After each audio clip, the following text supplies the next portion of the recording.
So hello and welcome to VR Verdict episode 124, our weekly podcast where we talk about everything VR and AR this episode. I am PJ and I'm chatting with the team from Wand Duel. How's it going, guys? Great. Yeah.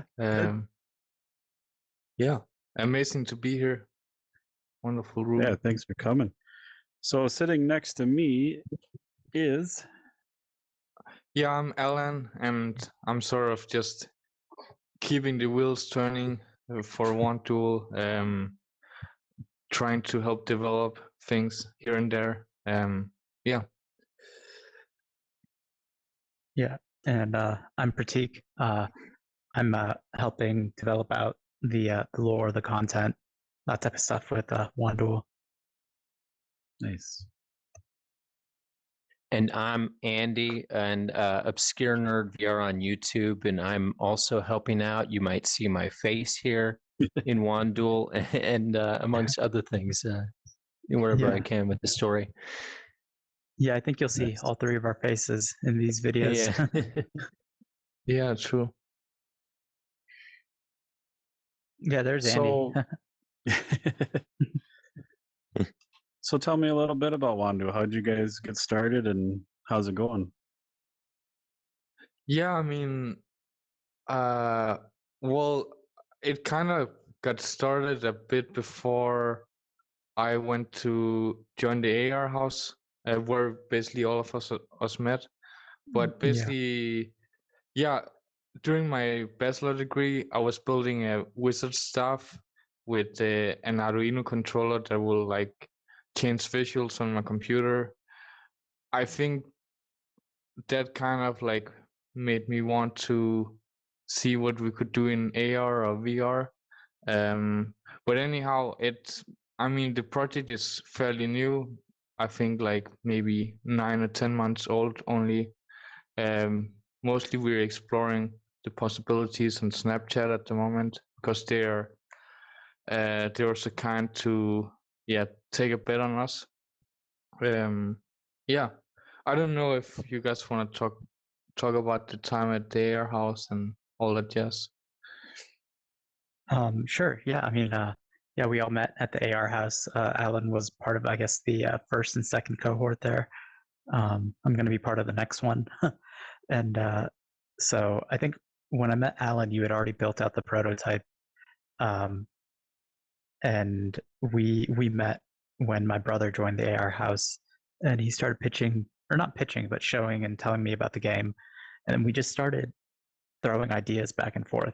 And Andy had also been coming to AR house events pretty much just as long, if not longer than I had. And so kind of came in on the project the same way, where it's just like, we're just three friends and we're throwing ideas around and then trying different things out, and it just grew organically from there. yeah, exactly. Yeah. Yeah. I had started hanging out with these guys and going to the events at the AR house as soon as I heard that it existed in our area. And yeah, and I had never gotten a chance to try any AR glasses yet, but I had been in the VR space since 2016. So once I started to get a chance to see these like applications that they were like putting together and the headsets they were working with hands-on, Wand Duel was the first one that like immediately made sense to me as like a user, where I was like, oh, this makes sense, where I could like just give this to someone else. We'd both get it and know what it's about and be able to just start playing it and having fun. And like, it made a lot of sense to me as an easy entry point for people to like find a way into the tech, which I was really interested by. Yeah, I think that combo of how fun and intuitive is that Andy was talking about is like the key. It's like everyone who tries it out immediately gets how the mechanic works and starts having fun running around the room playing it, So yeah, I think Alan really struck gold with that mechanic. Yeah, and I think, I don't know if it was ever supposed to be this serious or in this scale, but and also a lot of props to Aidan. He helped a lot with the networking part of the first prototype.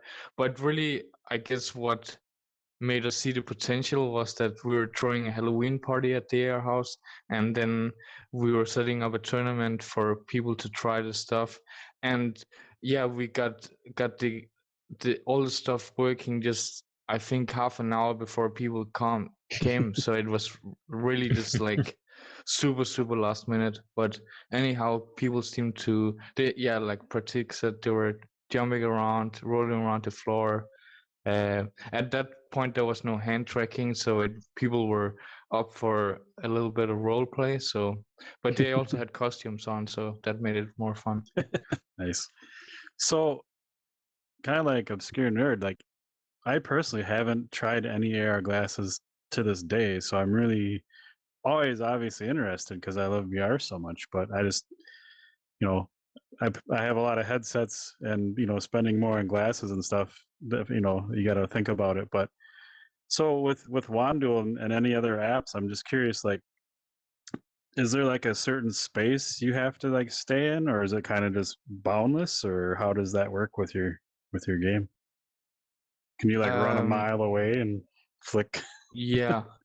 Well, you I both have mean, to be on the same Yeah, network. Alan might be best for that. Yeah. Yeah, it's a little bit. I mean, you synchronize at first. There is multiple ways to synchronize, localizing a multiplayer experience on AR. You can sort of scan the same object. You can have an image marker that both of you sort of connect to, or you can synchronize by looking at the other person. That's what we're doing at the moment. The two players look at each other's head and they say, okay, now we synchronize. So, but with this way, it will drift a little bit over time. So if you run around in circles around each other, it might be offsetting a little bit. But this will be easy to solve with body tracking, which I think Snap will implement in the future. It works super well on phone, but not on the spectacles yet. Yeah, so onboarding on AR devices for shared experiences is still a little bit bulky. So I hope that will get more frictionless in the future. Do you see so I'm wearing a Quest 2 right now, and obviously has inside out tracking and all that. Do you see this coming to like the Quest with the pass through at all, or are you kind of just sticking to glasses and that kind of thing, or? Oh yeah, I mean, we've been talking about the Quest and a lot. Nreal and I don't know, Magic Leap as well. So we're definitely open to explore whatever comes. Yeah, I think there's a lot of possibilities there. Nice. That's the nice thing, is it seems like it's pretty flexible to be able to work on a lot of different platforms. Yeah. Yeah, and I think like for me, it's just like Lens Studio is just really awesome.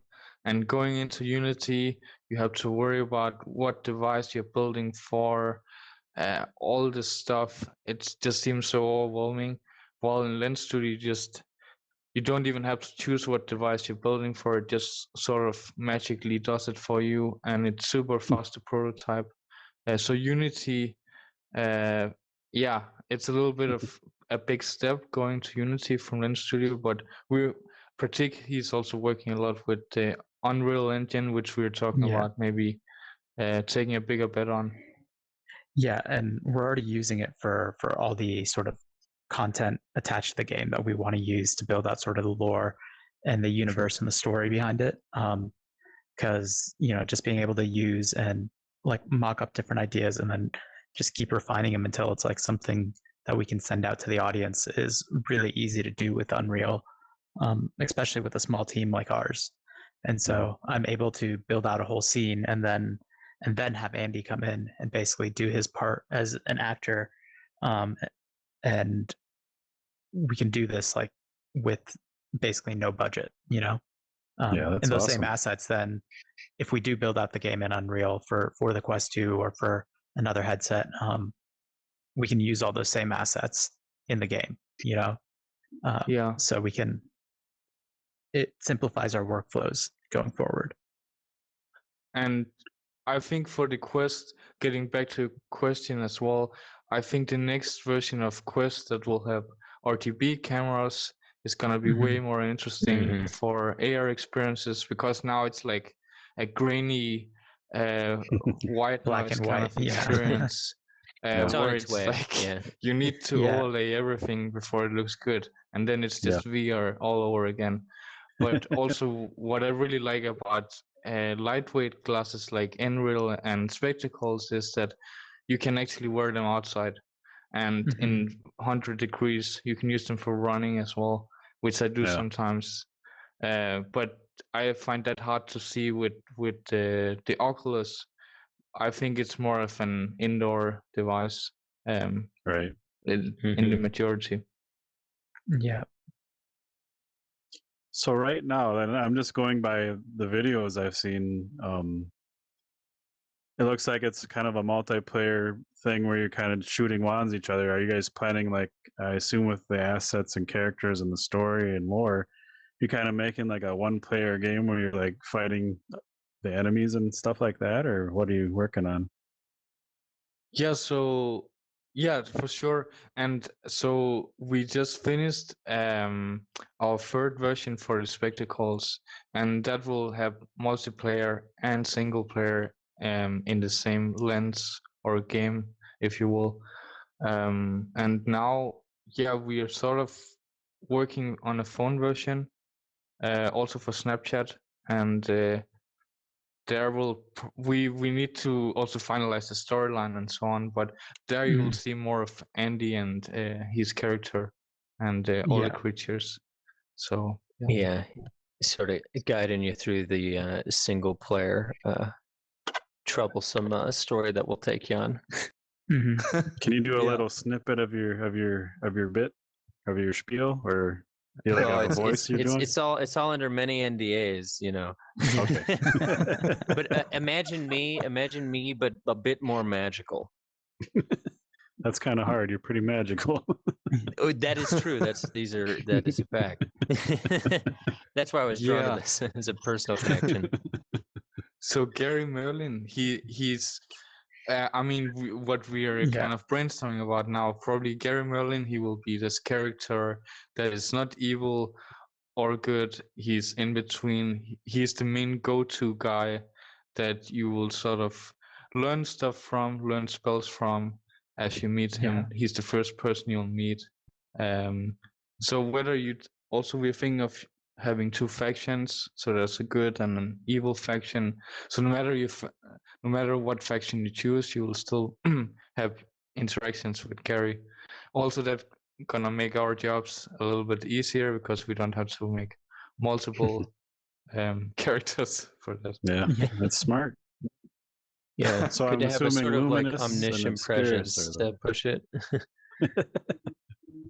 But yeah, and I mean, yeah, maybe we can talk about this stuff we were filming and or just for fun filming at the Air House as well.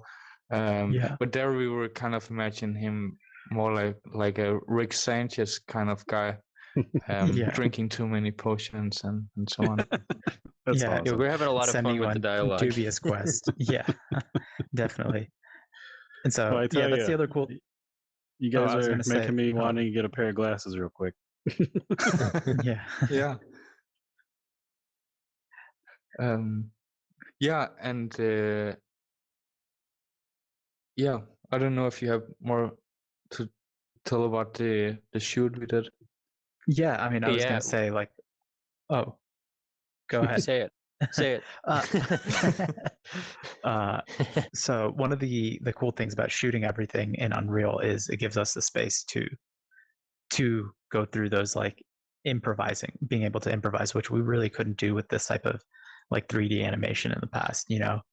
And so and being able to just like capture Andy's performance using AR kit makes it like really easy to just set up and then have him go through and not think too much about the ritual behind the setup and just focus on the performance, you know.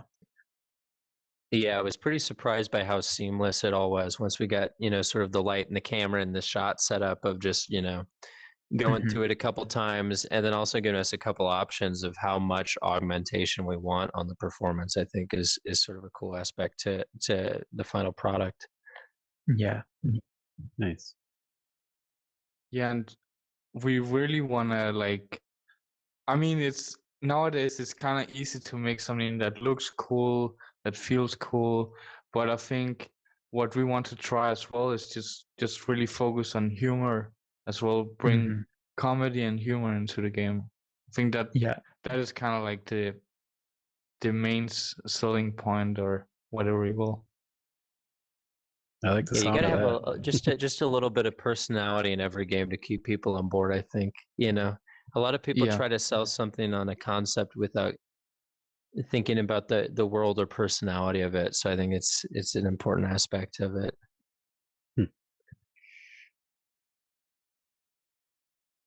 So I'm still, again, I'm watching the video, and it looks like you have an avatar system as well. How does that play into the app? Oh, so or am I reading that wrong? So we actually, I mean that's that stuff we're working on for phone and will be but yeah, I mean Andy, he's the first avatar in the making kind of. We don't have an avatar system yet, but I mean Snap has something called Bitmojis, which is I mean what any platform has nowadays, a 3D representation of yourself. We could choose to use those, but I think we eventually want to make our own avatars. But yeah, Andy, he's a good start, I think. Yeah, I volunteered to be the guinea pig for the meta avatars. Yeah. We got to get ourselves in the metaverse wherever we can. That's right. Oh, what do you guys think of the meta avatars? Because I'm not a fan myself, but oh, like the Horizon Worlds meta avatars. Oh yeah, they're not great. Yeah, I need some legs, man. It looks horrible. I wouldn't mind they're pointing different or wrongly pointing somewhere. That will look better just than what we have now without legs. So yeah. Not that we can talk right here. We got pills and a ball for a head, but but this is awesome. This is like you know the this is representing the golden era of a gorilla tag. Yeah, that's a perfect way to describe it. Yeah, at least you chose a style right. They're like they finally put in arms, but they forgot the legs, right? But you're consistent here. You chose okay, we're gonna use the capsules and the spheres. That's it. I like that minimalism.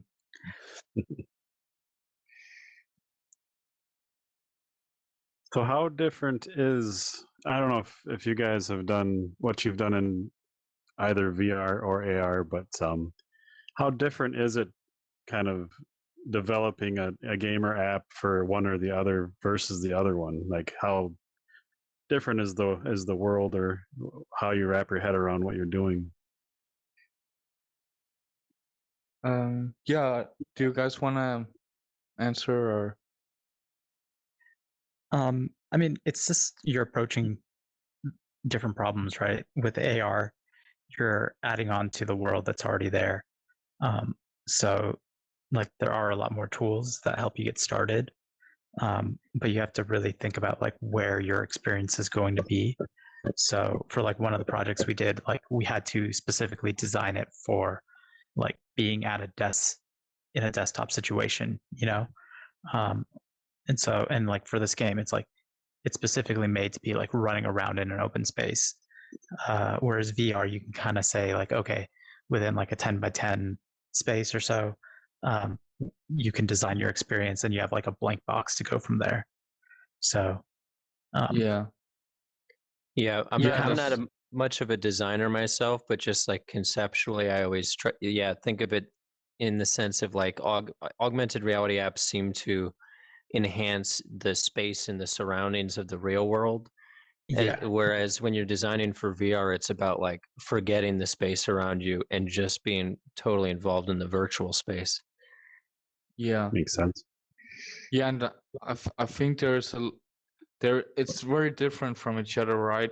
Because first of all you got the character limitations, the polygon counts, triangle counts needs to be around 3,500 for the characters before the devices doesn't overheat. You always need to localize downwards to use plane tracking, to not have items float around. So I feel like a lot of the onboarding and AR is very, I don't know, early stage. We're still in the beginning of everything. But then again, for VR and Unity, there's a lot of other things that are really hard.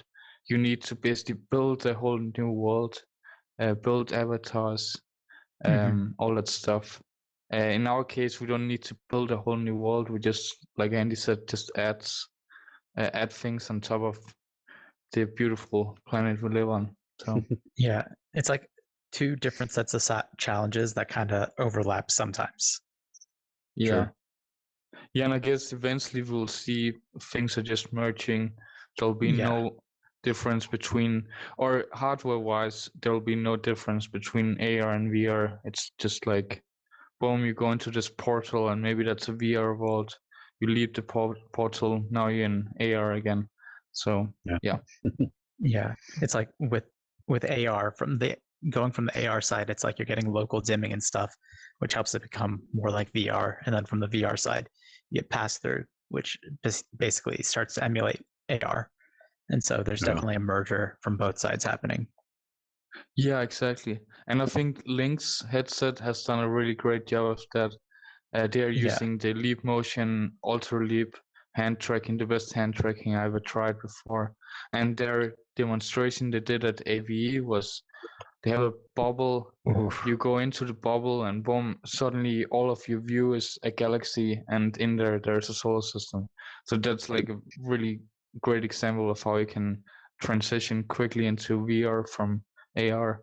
And That's it's amazing. a small French startup. They just launched their headset or they just ended the campaign on Kickstarter, and they got funded. They raised 4 million from Somnomium Space. I don't know if I'm pronouncing that correctly. But yeah, you should definitely pay attention to those guys. The headset is only $600, I think. But it's still uncertain when you're gonna get it. But I think I think those it's are the just guys starting to come out. do the revolution against the SOC. I still need to try that out. Yeah, I got to try it out at AWE.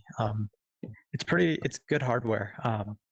Yeah. I think we're still a couple of years away from like the thing that's going to help people from outside of the space really come in. Yeah. I think it's still a headset very much made for like developers who are developing things and experiences for the future for headsets that are slightly more comfortable and things like that. And what are we thinking? It's getting us closer to that point. Yeah, exactly. And what are we thinking until headsets are getting to the mainstream and the masses? Are people gonna focus on mobile gaming or desktop gaming? What do you think is gonna be the major thing that people do while they're waiting for a headset? I think it's going to be both, just like it is now. Yeah. Mobile for more casual stuff, sort of desktop and console for longer, more fulfilling experiences. Yeah. Yeah, I'd agree with that. So, and then I think you're going to start to see VR come sort of in between both of those and attack both. Like Beat Saber is a game that you can just like pick up, play for half an hour, put down, walk away. But then you're also seeing a lot more, like Resident Evil 4 and these like longer sort of narrative type games that are like 20 to 40-hour experiences. So yeah, true. Yeah, and I think with AR, you get into the realm of like these sort of persistent games, like almost like a layer on top of reality, like Pokemon Go, Yeah. right? Like if you have a headset on all the Yeah. time and you're like an avid Pokemon Go player, you could have that layer on all the time, so you randomly see Pokemon pop up and like you can catch them and whatnot. Yeah, you can sort of choose how much you want to be like invested in it, whether you want to Yeah. be like fully augmented or like just sort of be, you know, put in front of it at certain times of day, or like, I'm walking around, maybe I want to check in on the Pokemon universe, turn that on. So that's another layer I have, like I feel like down the road, there's True. going to be more and more Yeah. things like that happening, where it's like you can choose what level, of augmentation and which one of these apps you want to be sort of active in your life at any given time. Yeah. And that behavior is already there, right? Like with mobile, you see it's like there's people who have those games that they're super invested in, that like they literally just, it's like always like the first or second in their like most recently used apps on their phone, because there's like anytime they're going from place to place, they're like checking like what's along the way, Yeah. Yeah, and so and that's why I love the concept of Wand Duel too, because it's like the idea that like down the road, imagine you're just walking on the street and like AR glasses are sort of normalized and on a similar platform, and you can just run into someone and be like, "Hey, I challenge you to a duel," and you just Yeah. grab a stick. You guys just grab your stick or whatever, or a pen, and you can just have like a full-on Wand Duel right there on the street. exactly. Yeah. Fully interactive. Like that's amazing. Let's I was settle gonna duels ask- with less Hamilton style battles and more wands. I was gonna ask, like, do you need like something in your hand with Wand Duel, or is it just makes it feel more immersive and a little better? Or... Spoiler alert, you don't, but probably in the future we will. Who know? I mean, depends on the headsets as well, right? Yeah. If Yeah. we're ever gonna launch something on the Quest, you can use the controllers they already have. Also, an idea was to kind of use object detection on the wand itself, so you need to show a wand as a key to be able to play. But that's also, there's a lot of problems there, because most wands are kind of like in the darker tones of wood, so it's kind of hard to recognize wands. If all wands were white as the capsules we have here, it will be more easier. Yeah. And that was like one of the things when we were making that first video, is we forgot to mark up the wands we were using as props, and so I had to like go and like track frame by frame like manually, because like there's no way to get an auto track. Fuck. Normalized Yeah. bone wands. Yeah. Think of the Improved wand merchandising, tracking. though. Yeah, right. A bone wand would be pretty epic. Yeah. I mean, all I'm saying Yeah. is it'd be cooler than whatever the Elder Wand, whatever Voldemort was using. Come Yeah. on. That was Oh, a yeah. white wand too, though. Yeah. True, yeah. Or I think it before just he had a white stole it hilt. Yeah. from Yeah, it had some his accoutrement. teacher. Yeah. It would be pretty epic, like you were saying, like you're just walking down the street and you can kind of, whether you get a little notification or something, but like, if that's from the other The other school or faction. whatever, the faction, and you just whip out your wand and have a fight Yeah. out in the middle right. of nowhere. That'd be sweet. And that's also something I'm seeing will happen, maybe, I don't know, 2 or 3 years down the line. Then experiences will be proximity based. So probably with Bluetooth, you will be able to, the headsets will be able to say, oh, Andy and Pratik, they're within 10 meters. Okay, I now spawn a multiplayer space that we can have fun in, instead of having to localize and, hey, do you want to invite people? Do you want to join my space? Then it just happens instantly based on proximity. I think that's like the holy grail of multiplayer gaming. And then we can also do different experiences where like instead of like players like who are if like two players in proximity to one another are on the same team, we can spar like a third party element that they both have to like work against to try and solve, to like defeat an enemy or like to solve a puzzle box or something like that. And so that'd be cool.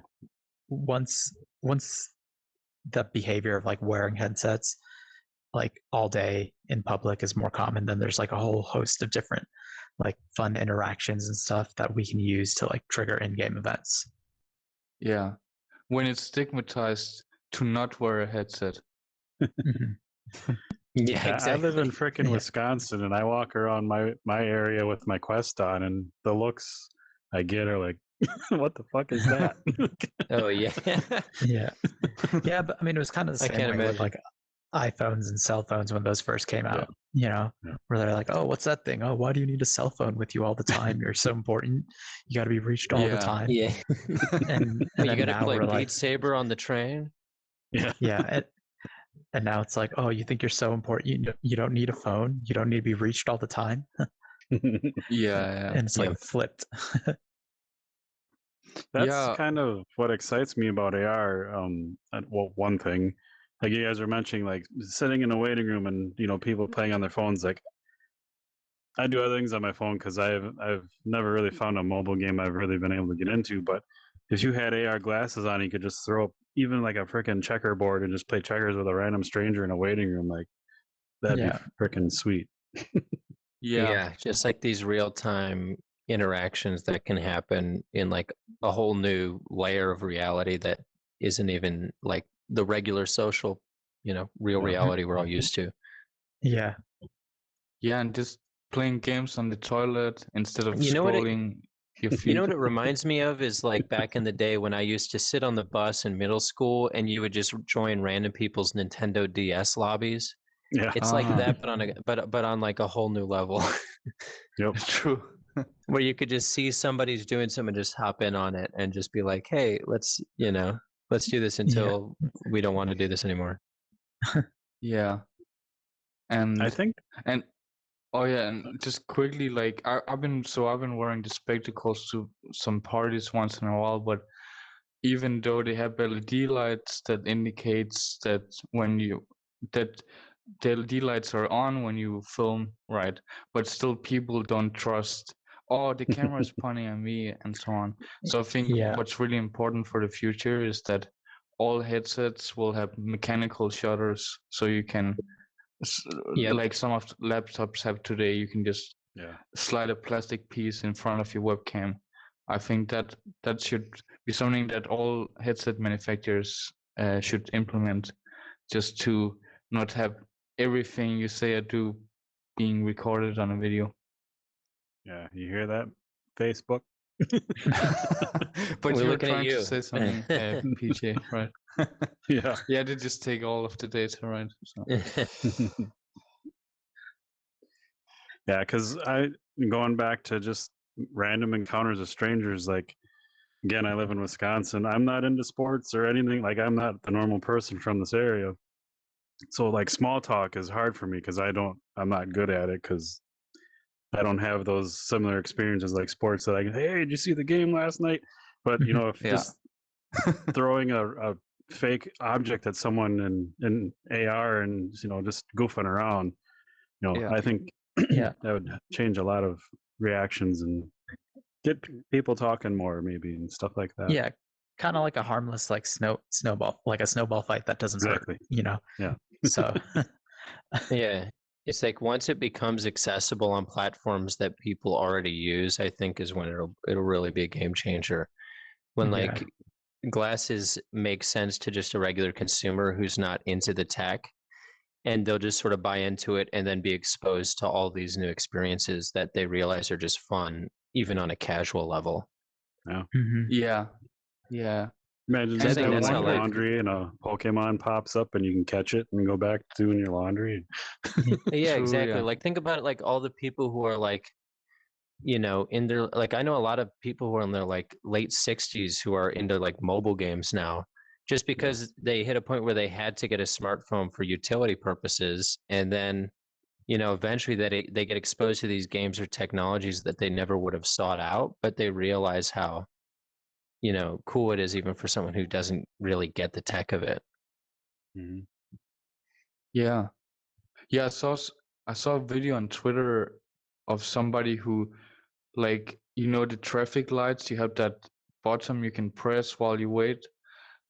He turned that into a mini game, so when he was like waiting his 10 seconds, he could play I think it was Pong or something trivial, Nice. but still just these like, small mini games that you can have spawn just at any given time you're waiting for something.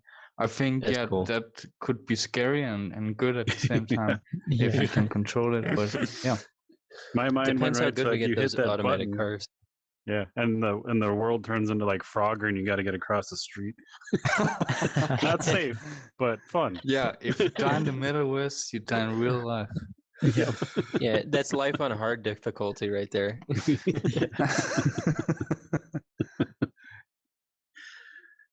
Yeah, and Yeah. I'm wondering, like, with VR and AR development, like, as far as the really good VR games goes, and Unreal Engine based stuff, we almost at photorealistic things, Yeah. at least if you try on a Vario headset, right? So I wonder when the headsets are getting to the masses and the mainstream, I wonder, is there anything left to develop at that point? Have we already developed everything? We're just waiting for the hardware, basically. No, I mean, I think even with the photorealism, it's like, okay, like Unreal Engine is at the point where like the default results with like a little bit of tweaking and optimizing will get you to like 90%, right? Yeah, But getting that other 10% is like that never ending journey of work. There's always something new that they can figure out and implement that'll make it look even more real. Like little Yeah. things like caustics and things like that still take even like for offline rendering like days to figure out, right? So it's like we get close to photorealism, but we'll get to a point where like a lot of people won't be able to tell the difference, but we'll never quite get there for a while. true. Yeah, Yeah, that's Yeah, the Jen interesting thing Carmack- to me is like I feel like the uncanny valley keeps getting pushed, Yeah. Where like Yeah. when I was a It's kid, getting I smaller have a and smaller, distinct but, like, memory, true. right? Like I have a distinct memory of sitting down and watching a PS3 game when they had first added like water physics and like Yeah. real-time water particles. And I sat down and I stood up and I clapped my hands and I said, "All right, graphics can't get better. That's it." I was like, "That's real life." And then I Yeah. Yeah, like last year I went back and I rewatched that. It was the first Uncharted trailer. And I was like, this looks like clay models now. And Yeah. but in my eyes back then, I couldn't conceive of anything that could be better. So I Yeah. imagine it's just always going to be like that to some degree, until we get like past the uncanny valley completely. Yeah. True. And it's not like there's just like one problem that people are trying to go after, like just the general graphics problem, right? It's like that one thing is made up of so many tiny little things Yeah. that people can work on and improve and get better at. And, it gets like easier to render those things and like have those work in real time and all that too, right? So Yeah, it's like a whole host of different problems that need to be solved. So true. Yeah, and John Carmack, he I heard him say also there was a guy asking him some questions, but he was basically, yeah, if you expect the graphics to be 50% better, you're gonna be disappointed, but maybe it'll get 10% better, like you said. So Yeah. that's kind of what we should yeah. suspect. Yeah, I do think we're over that era of just being like absolutely blown away by every Yeah. generation. Now it's like, cool. Yeah. Oh, yeah. And It to is be a little honest, bit I think better. the next step of things that blow people away and like at least in terms of flat gaming is going to be like steps in physics, like real-time physics and animation. Because I True. think that's like once you get graphics perfect, the thing that's still way far off from being like perfected, I think, is real-time physics and animation.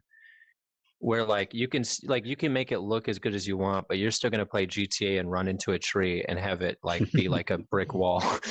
Yeah. So until you can And then solve like that you run into problem a light completely, pole and there's then it always just room. falls over. Exactly, yeah. So there's always good until they can solve the physics issue in video games, which I think is going to be the hardest thing over time. I think Yeah. we're always going to keep being wowed to some degree. No. True. Well, what do you guys think about, like, will there ever be a time where most people can make a living from playing video games? Like, I'm specifically thinking about play to earn schemes. It doesn't seem like play to earn schemes brings in people enough crypto or money to survive because it's all relying on the company itself just pouring in money, so it's not sustainable. And then I'm thinking, then you probably need ads. Otherwise there's no. But Yeah. is there gonna be a lot of people like making a living from gaming outside Twitch? Do you think that? My brain jumps to, and I've been talking to the team from Markets VR who will be talking on the podcast in a couple weeks, but the way I see it, not gaming so much, but like in VR, like they're going to have this marketplace where you can line up people that like they do modeling or they do lighting or animation, and you can go to their little marketplace and like hire them and stuff like that, and kind of So grow kind of like a that 3D way. Upwork. Yeah, and kind of grow from That's there. awesome. And then Yeah. We need Yeah, to I do think otherwise, the only that thing type I of can stuff. think of Yeah. is World of Warcraft, where those people earn all that gold and then sell it. In real life. Man, I never even thought about that. Like, fucking farming, right? And I remember the Asians was pretty good at that. They were like Yeah. farming a lot of gold in World of Warcraft. Yeah, you want it, so. Yeah.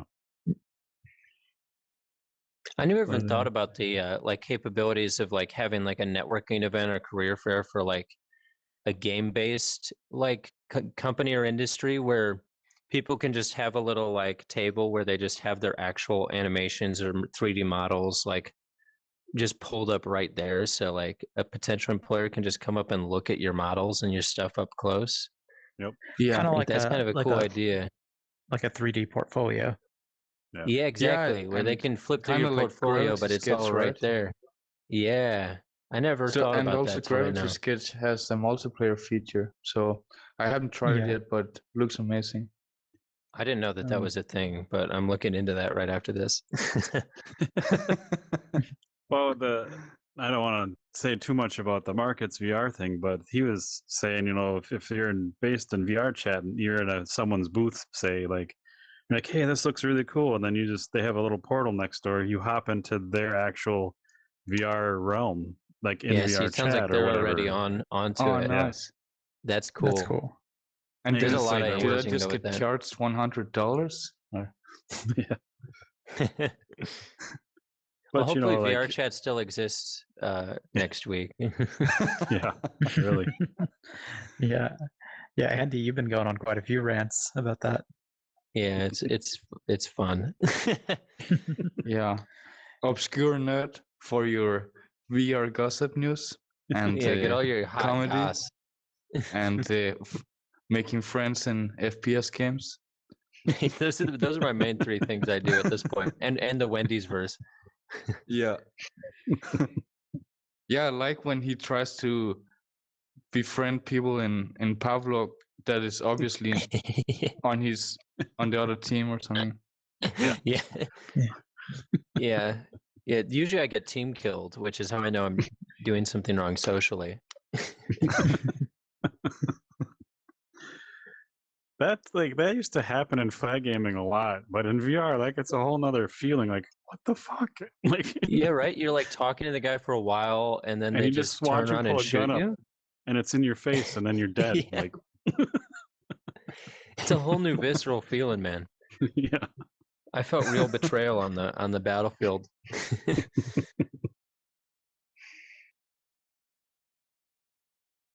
Yeah, so just getting back to AR again, also, what would be, or what would be a favorite or what would be something you would find really cool, PJ? Or what is something you're looking forward to, or something you wish that existed out there? It's kind of just how VR came about to me, because like I've been a gamer all my life. I play a shit ton of games on every platform I can, and the last couple years, 5-ish years, like flat gaming is just like they're just copying and pasting everything. And I'm like, either I'm getting old and I'm just I'm not into it, or gaming is sucking right now. And I was really like, I think I'm just getting old, and that was pissing me off. Then VR came along, and I'm like, oh fuck, I'm not getting old. The games do suck. This is a whole new awesome thing. So it kind of like really brought me out of that rut. So I'm kind of Yeah. looking forward or looking for AR to. I'm not sick of VR at all. I'm kind of looking just for that same kind of like shock, like the first time you put a headset on, you're like, holy crap, that type of thing. But mainly, to me, I'd get the most value out of it just having. I don't wear glasses, but I'll happily wear AR glasses. Just something that makes everyday life a little less. I don't want to say boring, but just ordinary. You know what I'm saying? Like, I just want to walk down the street and see some funny shit that really isn't there over something that is, type of thing. If that makes Right. sense. So something that surprises you based on your surroundings. Yeah. Just Yeah, the it's like everyday you could mundane take the tasks. same you could take the same walk at home from work every single day and have it be a totally unique Different experience on experience. top Yeah. of the Now we're already talking. unique experience Yeah. of life. Yep. It's like a Exactly. unique Man. it's like a unique living thing that interacts with the living world. Yep. Or like, That's actually I, excellent. I love my cats, I would buy but that if I could change experience. their color and just mix it up, Yeah. Yeah, exactly. True. Give your a face tattoo or something like that. Yeah. That's not actually there. A little pirate hat. I don't care what it is, just something. My Takashi 69 cat. Yeah. Rainbow haircut, face tattoo. Little cat grill. Yeah. Yeah, I don't know if that answered your question, but Yeah, it's great. Yeah, I mean, I definitely, I can't wait to also experience that. Wow, now we hear that feeling.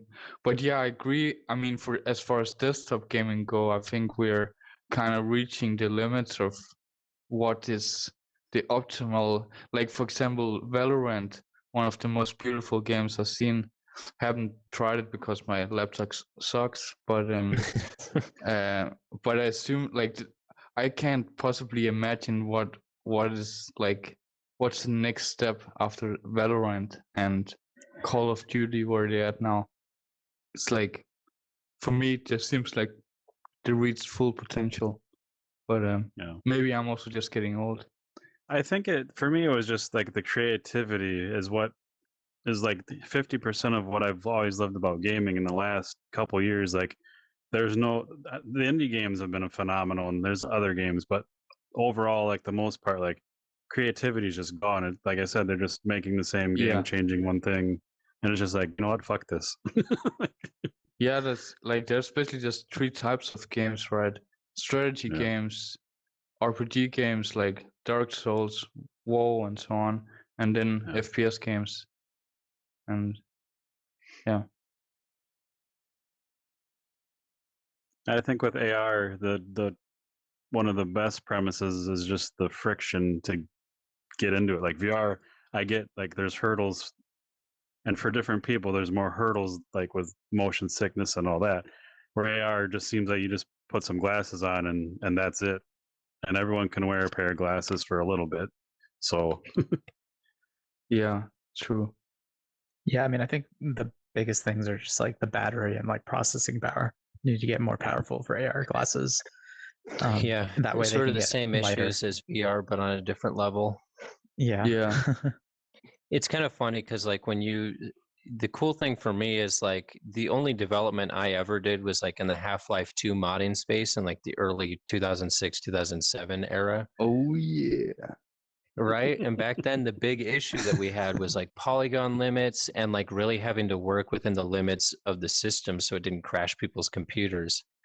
Yeah. And like recently, people are talking about how like that's not really an issue anymore with like PC gaming and the new Unreal Engine and what they're doing.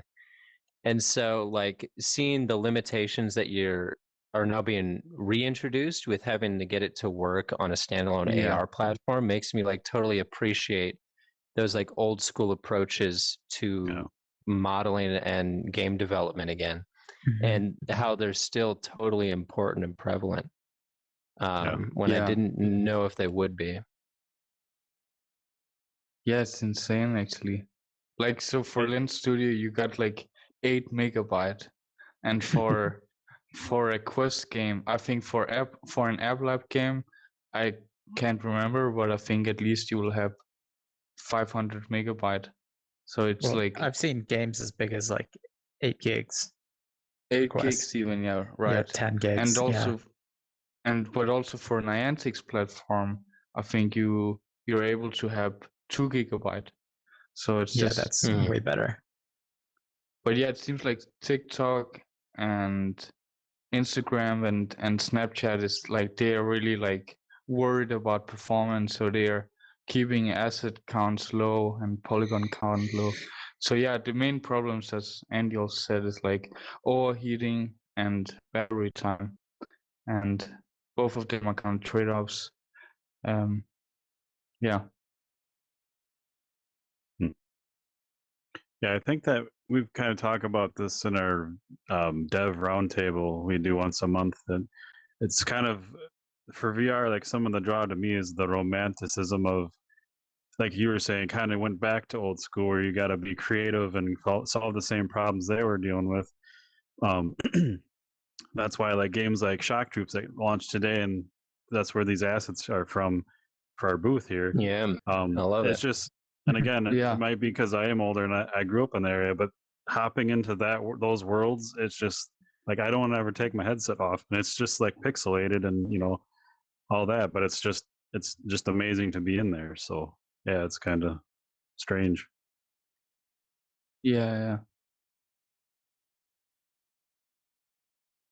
Yeah, history repeats itself.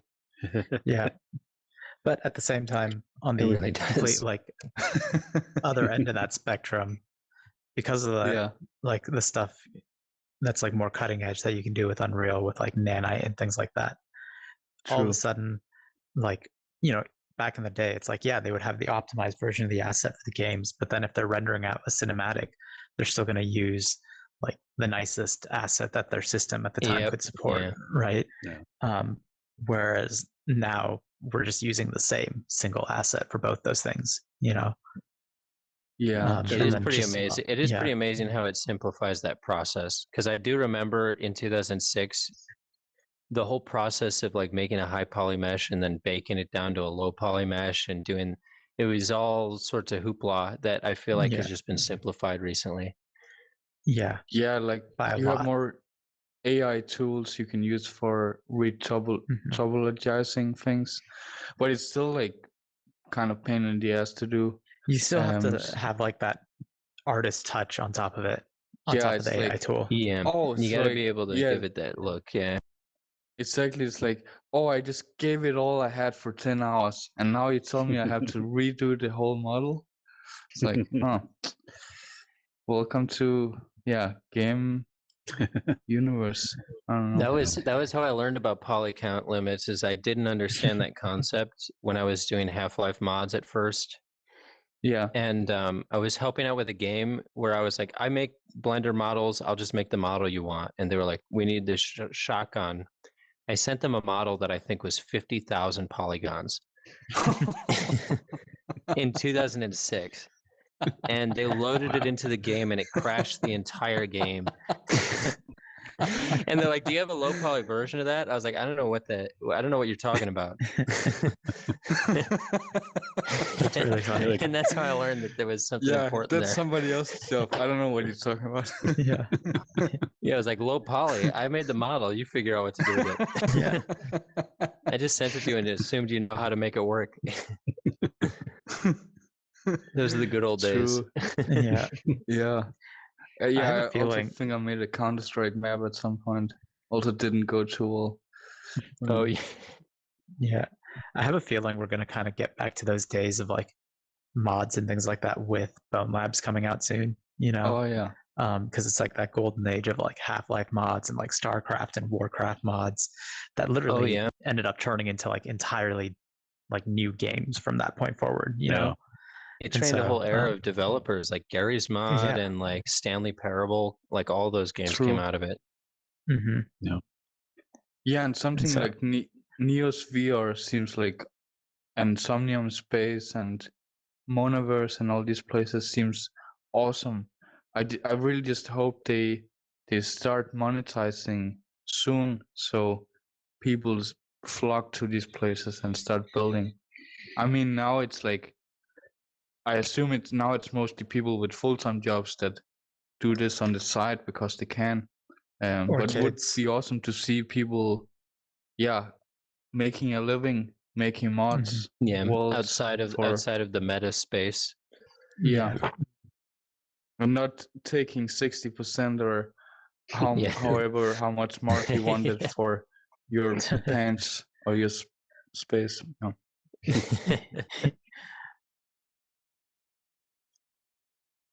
Yeah, that's crazy. Going back to your other question, like what would I want out of AR glasses? The moment I see an app or game that where you're wearing the glasses and I can just look at like my coffee table, or again, like I sound like I spend a lot of time in waiting rooms. I really don't, but just that's the scenario, like where I could put like a Micro Machines track down and race some freaking cars around, like then I'm Cool. buying it. Yeah, right. Have you ever So played have you played the iOS game ZG Revenant? Nope. I would check it out. out. It's like it's a little like desktop AR game. So it puts this like little map on your table, and basically you are controlling an gotta go, attack guys. helicopter. Yeah, you play the role of like an attack helicopter that you're controlling and like going after the enemies on this map on your desk. It's pretty fun. Nice. It's like it's Right. kind of the mobile version of what you're talking about, and so that type of experience in a headset would be really fun. Yeah. Yeah, I know I will say, Oh, go ahead. well, I was just gonna say, like, stuff like that, like AR experiences like that, for example, are things that I never knew existed until I started going to the AR house and I started seeing what they were doing there. Because myself and I think 90% of people think of AR as like Pokemon Go experiences Yeah. exclusively, and that's how I did Yeah. before I started going there and really looking into it. But the stuff that they're doing is really next level. Like there's people developing games there that like combine AR and VR, where like one person can have a phone that's looking at a table that's projecting, Oh yeah, Dave's a project. totally, and can be in a totally virtual environment, and then another person can just point their phone at a table and the whole virtual level. So imagine like a Pavlov map or something like that, just like lay it out on a 3D level on your phone screen that you can watch everything happening That's in the cool. virtual environment happening there. That's Yeah. awesome. Like that kind of tech I didn't know existed until I started going to that, their events there. Yeah, they're really pushing it, and Mhm. I hope It's a really great soon space. Yeah. we see something else than, because like every AR game studio is always using Pokemon Go as a benchmark, right? Pokemon Yeah. Go has been on the throne by itself for Yeah. I don't know when it was released, maybe 10 years ago or something. Nothing came close to it, and still hasn't. And what it is, essentially, if you think about it, the AR is sort of limited on the It's really Pokemon Go, very but simple. Yeah. what it is, it's a game that uses a map. Everybody knows how to use a map, so Mhm. but nobody since has really made a game that is based on a map since then. So I think it's Was as about time that Yeah. we do I think something the thing about that made Yeah. Pokemon successful too is the fact that like that mechanic of like traveling around the map tied in Also so that, well yeah. with their existing IP, where Yeah. when you're playing the handheld game, that's exactly what you're doing in the RPG, right? You're walking around a map trying to catch Pokemon. Yeah, so that's it's a good bringing point. that. It's That's bringing probably why it that didn't action. translate to the Wizard AR Yeah, the game. Harry Potter one. Yeah, where like they basically tried to copy that mechanic but apply it to the Harry Potter IP, and like there is no 90% of people. yeah, and it just doesn't work as well as it did with Pokemon. Like the sync between those two worked really well. So it doesn't Yeah. matter how simple the experience is if that just core exploration mechanic is fun for users. And so Yeah. I think it's going to be hard to dethrone Pokemon Go in terms of money because it's just like one of the most successful games of all time. Period. Yeah, I Like not think it's even going to within be the AR content space. that builds it. It's going to be because, like, again, like I never really fully appreciated the capabilities of AR as a creative and entertainment platform until I went to the house, because Pokemon Go and most of those things I think sell short the capabilities of AR and Yeah. what it can do for an Yeah. experience. And I think once somebody hits that magic mark of marketing and XYZ, of getting an experience that's on the level of what you guys are doing and what people are doing at the AR house and in other spaces already, and gets it in as many eyes as Pokemon Go is in front of, I think that's all it'll take, is exposing that market to like what is already capable and what is going to be capable in 5 years. Yeah. Yeah, exactly. Oh yeah, and I think one thing is also why nothing has come close to Pokemon Go is like all these AR platforms like Lens Studio and Spark AR and most recently TikTok's Effect House. They still haven't yet given developers any way to monetize their work in terms of their lenses and their games. So I think that hopefully we'll see interesting stuff launching soon regards to that. I heard some rumors about that Snapchat wanted to make their lenses NFTs, but then that was kind of debunked again. But yeah. I think they should make an app store as far as Snap goes. Really, just here's my game. I think that's a great call, actually. Pay $10 and it's yours. Yeah. Yeah, make it on any scale of free plus, just like the App Store. Yep. Well, and it's also not completely true what I'm saying, because Snap has something called Minis, which is like, well, there's not that many AR mini games yet, but they're coming. But the way to monetize there is like, let's say you die, then you'll see an ad or something like that. So that's like based on advertising. So kind of similar to like the Unity model. Yeah, exactly.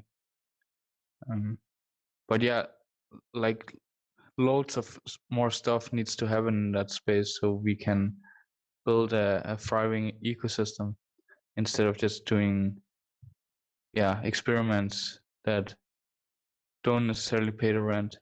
But,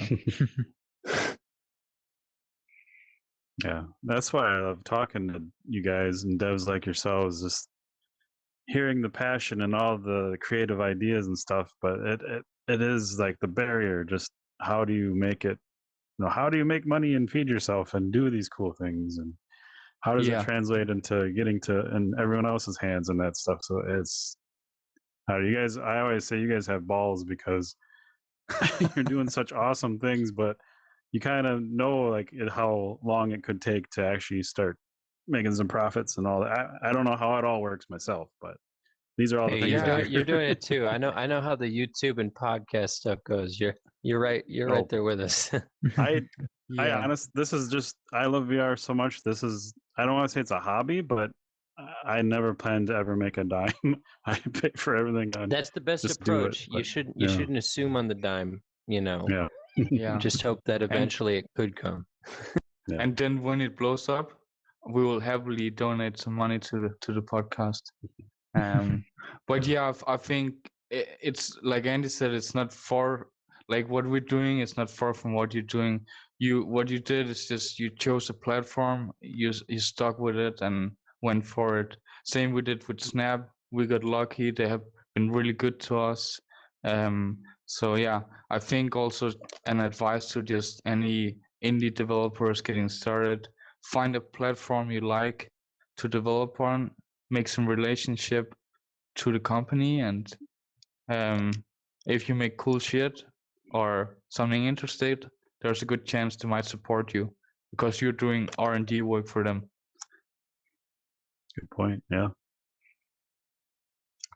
Especially TikTok, I think they are gonna pour a gazillion coins into. It's obviously the best advice I've heard all year. Yeah. But yeah, again, Snapchat is also great. Sparkia, don't know so much about, but they seem to also be very supportive of their community. The only complaints I hear there is like maybe you publish a filter and 2 years later it doesn't work. So that kind of the stuff that people complain about in that camp. It's interesting. Yeah. Well, guys, we've been going about an hour. We can keep going, or I don't know if there's anything else you wanted to bring up that we didn't get to, but you guys are selling me on whatever AR. you guys want. I may have glasses by the end of the week. We'll see. I'll send you some sponsored links. We'll get you going. Ooh. So if any sponsors are looking, I need some sponsored links to send them now. I don't have any. Yeah. I hear keep one of get them onto for that myself. seat geek. You know, Yeah, they're right. gonna- Yeah, we'll get you a seat geek. and some Amazon affiliate links. Yeah. Should be good. We can change from VR verdict to XR verdict, I guess, pretty easily. And I just like that. incorporate all of it. Yeah. Just send me your number and I'll send it to my people's people. Gotcha. Oh, I mean, I don't know. At some point, things are gonna merge, right? And then Oh yeah. I don't necessarily think it will be called XR or. I mean, the VR verdict sounds great. It's a good name, but yeah. Well, thanks, guys. It was awesome talking to you and hearing your stories. Should have you guys back and just kind of explain like the AR house, because there's so much cool shit going on there, and it'd just be cool to hear about some more of it. Justin from Tab Games and Johnny from Weird Kid Studios are part of our roundtable, and they've been there, and I know they've hung out and said that's a really yeah, cool I place. So- love Justin. Yeah. Yeah. Yeah, I cool guy. follow his game. He's working on the Slaughterhouse game. I think, or Samurai something. Slaughterhouse. Yep. Yeah, it's so. I've been following him for like a few months now. It's cool to. Yeah. He's posting Actually, almost the daily. first time I went to the AR house was with Justin after Comic-Con last Yeah, year. that's right. Oh, Yeah, it was great. Yeah. Small world. Yeah. yeah. Twitter. Get on Twitter, guys. That's Yeah. the real metaverse. Sadly, it's not in a platform It's not yet, VR except chat for Twitter. anymore. Yep. Well, thanks again, guys. This is awesome. Anytime you want to come back and talk about whatever, like, we're here. So Thank you. definitely. Yeah. Thanks for and having us. It was super I'm- awesome and Yeah. awesome setting, and can't wait to see what this turns into. And yeah, we'll definitely come back with some more stuff at some point. Yeah. Yeah. Thanks for having Oh. us, man. It was great. Yeah. Any links you guys want to share? Whoever's watching and listening, they'll be in the show notes. All your Twitter links and that stuff, obviously, but anything else, just let me know. Cool. Yeah. Thank you. And I think thank you just, for whoever is out what- there listening. If there's Yeah. Yeah. Just What's check the out Wand Duel Wand Duel. site? Wandduel.xyz. Oh, .com. Yeah, we have .com actually. Oh, yeah. Wandduel.com. Wandduel.com at Wand Duel, correct? Yeah. Yeah, And exactly. Obscure on all Nerd socials. VR and Pratik Suketu. Suketu Yeah. and Xulipa and yeah, Wand Duel also on Twitter, but people probably saw that. And Yeah. check out the VR Verdict podcast if not already subscribed and following them. Hit the like button, hit the notification bell. I know Smash. how this works. Hit that bell. If you haven't hit the bell and you're watching this, what are you doing? Yeah. I'll do a dance. Hit that bell. Whatever you need. Hit the bell. I'm a little guys. pill. Hit the I'm a bell. pill and a ball. Hit the bell. Yeah. You guys are awesome. Thanks for coming. Likewise. Yeah. Yeah. Stay awesome. Yeah. Hell yeah.